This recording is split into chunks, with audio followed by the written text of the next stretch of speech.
Hey guys, it's Gene from MGZ Gaming. I'm just doing a little talk over. Sorry if this video, I'm not even sure how long it's going to be when I get into it yet.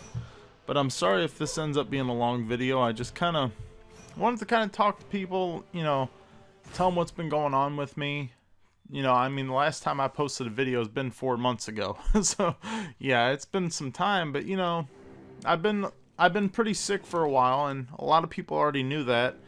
But then not even just that, I also, I didn't have the internet for a little while because I was trying to get a little caught up on bills and everything. That middle class life, you gotta love it, But I'm getting a little better, I'm getting a little caught up, so, hey, I got my internet back, so I'm able to kind of post a video here. But, yeah, but as for the background of this, is just South Park Stick of Truth. I mean, I just wanted to put something up so that way I had something to talk over. So I figured this would be a fun game to post over. So, pretty much as you can see from the title, I should be dead. I should not be alive right now. I was actually, it started like I had a sore throat. And my throat was so swollen at first that it closed my throat off. And everything I would try to drink straight poured out my nose. It was horrible. So it was some infection in my throat, but I ended up going to the hospital. And while I was there, they were telling me how I needed to see an ears, nose, and throat specialist and yada yada. But then I've known since I was 18, and I'm 32 now, so I've known since I was 18 that I was diabetic. And I'm not gonna lie, I'm not gonna be one of these liar diabetics who sit there and run around and say, "Oh yeah, doctor, I take care of my stuff." No, I was honest with them all in the hospital. I don't. I never had a problem with the sweets and stuff like that. Mine's always been the bread and the carbs. I mean, you can lie all day if you're a diabetic, but you ain't lying to nobody and fooling nobody but yourself. Blood works and all that. It'll tell the truth. So your best bet, be honest. I mean, I'm being honest, and I'm being honest with all you people who are strangers and who don't even really know me. So, they end up testing my A1Cs, which is a thing in your blood. Mine was actually, out of the 5 doctors I seen, my A1C was the highest they've ever seen in their whole entire career. And then they end up rushing me from that hospital by ambulance to another one, because I had what they call diabetic ketoacidosis, which, don't ask me really what it is. I'm not really too sure, but it was but it's just pretty much when your blood sugar runs sky high through the roof all the time. And it was like I said, my A1Cs and my blood sugar, what they said that was something to do with like your white blood cell count and everything, and with your sugar. So mine was the highest they've ever seen in their whole career. So, when you see that many doctors and they've all said the same thing, it's amazing. But I had a doctor who come in straight amazement that he was surprised I was not dead yet, or at the very least in a coma. So the fact that I was not in a coma or dead was just amazing. They couldn't believe it.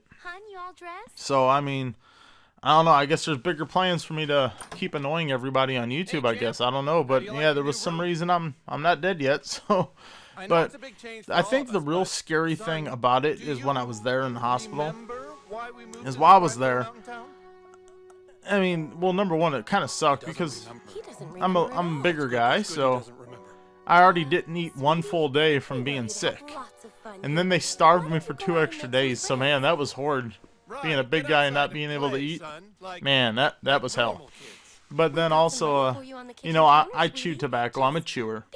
Bad habit, yeah, but I do it. And then they put you on a patch to crave your nicotine fit. And that sucked too, because, yeah, the patches, to me, they don't work. So everyone was saying, oh, they'll work, or you'll get some weird side effects sometimes. No, they just didn't work for me. So I had a miserable visit in the hospital. But what was the worst part about the visit, though, is while I was sitting there, and I was in the intensive care for a couple days, and they monitored me very close. The worst thing I think of what happened, though, is I had a straight view across the way of another room. And while I was sitting in there, I think it was my I think it was my second night, because I ended up spending almost like almost 4 or 5 days in the hospital, and but 2 of the days were in the intensive care unit before they moved me to another room. But while I was looking at this other room, there was a lady they brought in, and she was an older woman, and they rushed her in. Like, all the doctors, all the nurses, everyone responded into her room, and I'm sitting there just kind of looking like, oh man, this ain't good. And she wasn't moving at all. She looked horrible. And while I was sitting there, one of the nurses had to come over and check on me for one point. His name was Brian. He was a pretty nice guy. But he was sitting there and he was telling me that, yeah, they just brought her in for the same thing you had. And hers wasn't even as bad as mine, which was the kicker. But she ended up dying. And that, I think, right there, as I watched this woman die, was probably one of the most eye-opening experiences. And it was probably the most scariest part about it. I mean, I sat there, I watched him, and I watched him, like, trying to revive her and stuff in the room. And then I watched him grab her, wheel her out of the intensive care. They took her somewhere. I mean, so where they took her, I don't know, but she was gone for a couple of hours. Then when they brought her back, she had like a tube in her throat and everything else, and still didn't even look like she moved the position she was in. So that was kind of scary.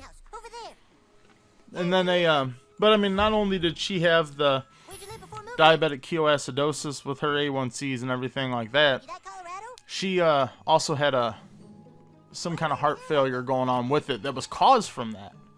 So it was, it was scary. And I mean, I sat there and it was like, you don't try to stare at something like that. You don't try to stare at people.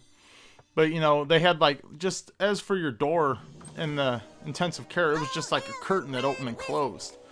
And then at times, a lot of times they would walk out of your room, even if your curtain was closed and you wanted it closed, they walked out and they left it open. You're like exposed to the world. And was no different with her. So, I mean, a lot of the times our curtains were open at the same time. And I watched this woman just pretty much lay there, and that was kind of a creepy thing because I knew she was there for the same thing I had. But mine was, from what they were saying, was way worse. But I mean, I don't know how it could be way worse because, it took her life. But what was crazy about it, again, is I watched her family come in. I watched everybody come in and out. Doctors wheeled her out again to another room another day, or later on in the night, and they did something else to her. I mean, don't know what, and then they brought her back. And I don't know, this poor lady, man, it was really hard to see. It was just knowing that her family was there as she was laying there in a coma and dying. And then while I was listening in, they were saying like how she had like if for some reason she would have came back at the time, that she suffered like lack of oxygen to the brain for so many minutes that she would have been brain dead anyway. So, it was just all these things hitting me at once, and I'm sitting here watching this, and it was the same thing that I was there for. It was creepy as hell. And this, and then when they finally, like, the next morning or whatever, when they were getting ready to move me to my room where I was out of the intensive care, they had all the family and all the doctors were in there again when I woke up in the morning, and they wheeled me out. And as they were wheeling me out, finally when my room was ready, I watched as the doctor had the whole family in the room, and the family was crying and they were talking, and the doctor was pretty much telling her, from what I was told and everything, and I comprehend it, that they were telling her, telling the family that she was not going to make it. So that was freaky in itself. And my dad even heard it too when he was in there, because they did that over in the in the waiting room. And my dad was over in there because at one point he was sitting in the chair in the waiting room, and the family was sitting there and they were talking, and the doctor come in and wanted to talk to him. So they were sitting there kind of talking around my dad. My dad was like, "Here, I'll leave you guys alone." My dad got up and walked away, but he knew what was going on too. So, I mean, even well, no one from the hospital will ever see this or even know. I mean, I straight told the nurses how good of a job they did. I mean, the hospital they had me at, I mean, like, I think most of my time there, I mean, in the intensive care, there was the guy Brian. He was an awesome dude, real nice guy. And then when they had me over in the normal room, there was a nurse Amy and a nurse Melissa, both very nice women. I mean, they didn't just make it feel like, you know, you're just a patient and everything, but, you know, they tried to come over, joke with you, talk with you. They were real nice. I mean, I couldn't have asked for better nurses and better care. But, I mean, yeah, but when they went in, that was the other thing, too, is I wish I could have got a video of when they had to go in and scrape my throat and make an incision because of my throat closing up. They put me, like, they were telling me, they're like, you know, we're going to spray you with this stuff, and it's going to put your throat numb, and then we're going to give you a shot. And they were talking about the medicine they were going to put me on to kind of numb me, but they didn't tell me it was going to go crazy. Yeah, they started spraying this stuff they said was a banana flavor. It did not taste nothing like bananas. It was horrid. But they sprayed it in my throat, and then all of a sudden I remember a needle hitting the back of my throat, and it didn't numb it. I felt the needle. That was the last thing I felt.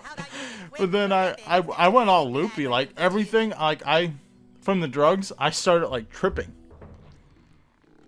And everyone's like, oh, that's cool, man. You like got free drugs. No, man, it was the scariest thing I've ever had in my life. The only drug I've ever done in my life was like when I was in sophomore in high school, I smoked pot. That was the only drug I've ever done. So yeah, that was just totally crazy. Everyone was like, oh, that's so cool. No, I was sitting there like the nurse, like, cause they said I kept moving. The nurse kept grabbing my face and pushing me back down on the bed. But for some reason, I was hallucinating, thinking I was being, like, water tortured. Like, she was holding me down and they were water torturing me. I don't know. There was everything going in my mind. And I guess because, you know, I was playing some Star Wars Battlefront, like, the day before I actually went into the hospital. So I guess maybe that stormtroopers or something were still going through my brain from the game. I don't know. But like an orange wall came up out of the ground, and it was embedded with stormtroopers, and then like the wall engulfed me, and I was trapped. It was freaky, but you know, it's just one of those experiences I never want to live again. I mean, you know, we all live and we all die in the world. You know, I mean, you can't help that. You know, one day I'll be gone, one day you'll be gone. Yeah, it's a scary thing to think about, but you know, at 32, I don't want to be gone yet. I still got a lot to do. I got a lot to live for. So, you know, they got me on this special diet, and I've been doing really good. I mean, my blood sugars have actually come down.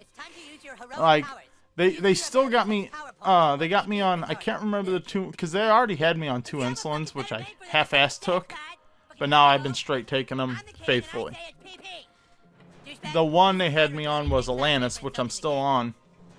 But each week they had me up in the dose 5 units just to get me at my fasting blood sugars in the morning to get me down.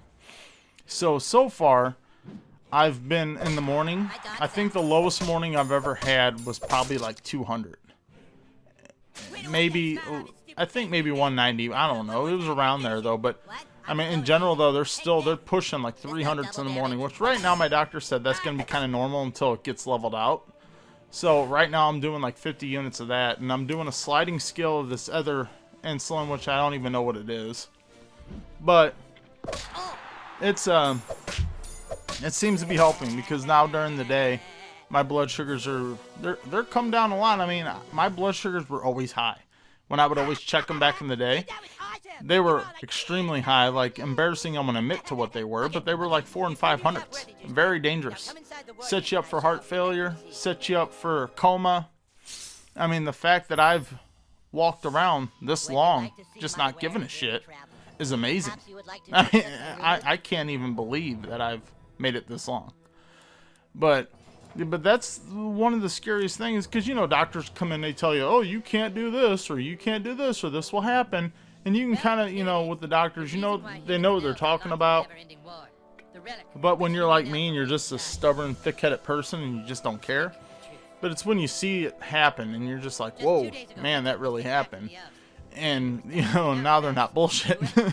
But, no, I don't want to be one of those. I don't want to have to lose a leg. I mean, I know my aunt, when I was, you know, my aunt died a few years back, but she had a lot of problems. She didn't take care of her diabetes and everything like that. She ended up losing a toe and then a leg, you know. And I had an uncle who had the same thing happen. You know, it's one of those things I don't want to do. I don't want to lose a limb. But I tell you what, if I ever do, though, I'm chasing you all around with my stub. So, I've for days, I've been wanting to record this video just talking about, you know, where I've been, what's happened, what's going on. But I've kind of been, I guess it's still a little embarrassment. You know, I mean, there is an embarrassment to this. I figure, today I woke up and I figure, you know, I'm going to do it today. I probably would have done it last night, but I'll be totally honest, with all the meds and everything they got me on, and the eating pattern and the sleeping patterns and everything, it's just, I've slept like shit. And I've slept like shit since I've been in the hospital because, you know, I had 2 IVs running in my arm. One was an insulin drop and an IV, and the other one was a antibiotic for my throat. So I had 2 needles going through my arm, and that was just hell. I'm a belly sleeper, so I couldn't sleep on my belly because I had IVs in my arm the whole time. So that sucked. And then, oh my god, I even actually, it was bad as I almost got into a fight with the guy in the room next to me. I know it's bad, you know, you almost get into a fight while sick in the hospital with another sick person, but this dude, I don't know what his deal was, what they brought him in for, but he was an asshole. This dude was a straight dick. He was sitting, well, I woke up, I finally fell asleep one morning, it was like 3 in the morning. And I knew they were going to be in there in just like an hour anyway to put an IV in me, which they were. So I finally fell asleep, and then they come in, they put the IV, and I'm like, okay, I only have like an hour's sleep. So I start dozing off again. And I'm like, alright, I have an IV running at me, but I'm going to try to go to sleep for another hour because the IV that in the morning was about an hour and a half running IV. So I figured I'd get me another hour and a half before they come in and bother me.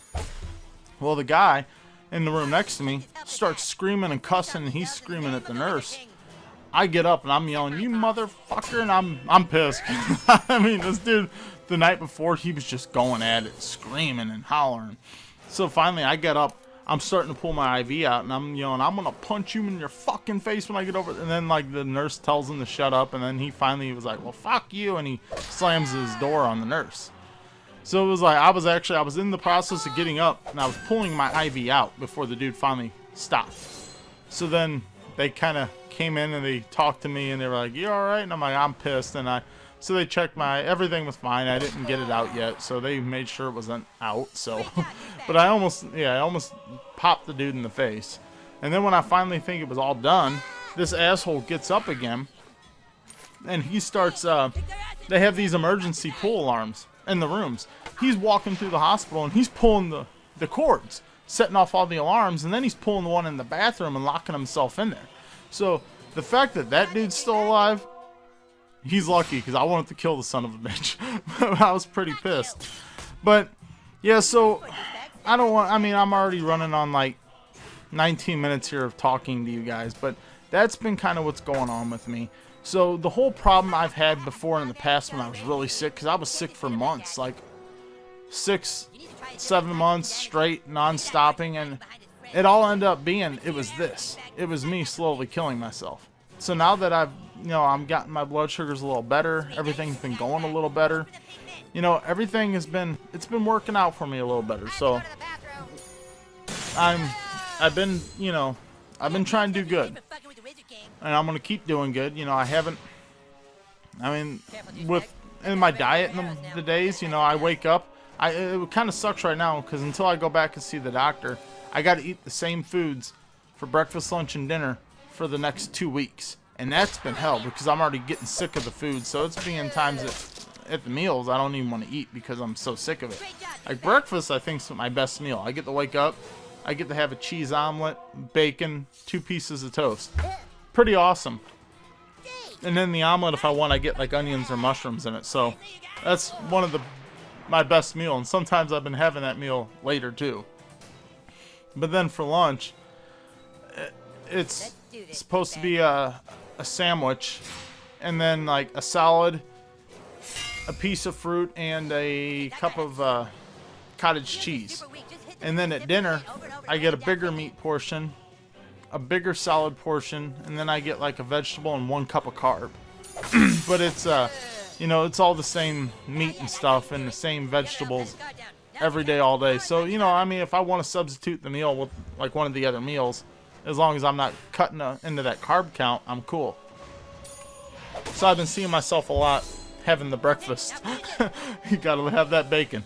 I've been having the breakfast though a lot because that's been about the only meal I can stomach. So now when it comes to lunch and dinner, I'm so tired of salad, I'm so tired of the cottage cheese and everything, that it's like I'm taking a couple bites and I'm not eating my food. It's just kind of so I've been doing the breakfast pretty much, but still I try to have the other thing so I don't get tired of that either. But no, so I'm hoping with this, you know, after these 2 weeks are up, I'm hoping that I'll be off all this crap and I'll be back to normal.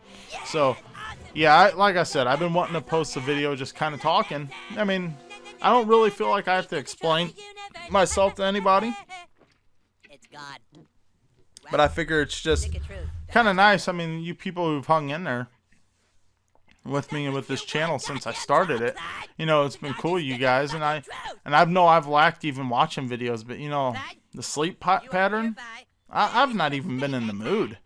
Like I've just recently kind of watched a few videos here and there, and you know, it's just I've not been in the mood to watch anything. I've not been in the mood to even play any games. I felt like death. And if you guys would have saw me in person before all this was found and that I was killing myself, you could have looked at me and you could have saw something was wrong. But then if you look at me now, like as soon as I walked out of the hospital, I mean, there was people like, whoa, like, look, wow, look at you looking better. I mean, supposedly my color came back. I mean, I've noticed too, like when I saw myself in the mirror and I looked at a picture of me laying in the hospital bed, I was white as a ghost. I mean, I was sickly looking. So I mean, I can look at myself right now in the mirror and I'd be like, man, I actually look kind of better. I look good. I got some color to me now. So I mean, it's what it is, guys. If you are a diabetic or you know someone who is and you know they're stubborn, you know, get on their ass. I mean, but you know, they gotta want to help themselves though, guys, because I'll be honest, I didn't want to help myself. I just didn't care. I was to the point in my life I just didn't care no more. But you know, after seeing, like I said, after I saw that lady die, it was and it was the same thing I had. And then the fact that I was worse than her and they were telling me, and like so many doctors were coming in and seeing me, it was like there was doctors who weren't my doctors coming in and seeing me. They were so surprised that I was there. I mean, they were amazed. Now that's crazy alone when you have doctors wanting to come in and see you who aren't even your doctors and nurses because you're like a circus freak show because you're still kicking. That's what was even nuts. It's like, here comes some doctor and he's like, oh, I'm not your doctor. I'm just here to see. Wow. And even in the notes, the doctor put in the notes, A1C was the highest I've ever seen. I'm surprised he's alive. That was the notes in the computer that ran through their database. So, you know, and then and everyone who was looking stuff up, they were seeing it, and here comes a doctor, here comes a doctor. And it's like, oh, can I help you? And they're like, no, we just want to see you. I was like a circus freak. It was nuts. But to everyone who's stuck around with me, hey, I appreciate it, guys. Thank you. Thank you for your support. And to the nurses and the doctors who will never see this video, but you know, I've told them to their face how thankful I was. I made sure I told Amy and Melissa before I left how thankful I was to those two nurses. I even told their boss how great they were. So I couldn't express enough thank you to them. Thank you to my family who was there by my side. And for all my friends who came and visited me. It's just, I can't thank everybody enough. It means a lot. So I'm going to stop this video now. But that's my story, guys. That's where I've been. So, later. Got some pretty good word here.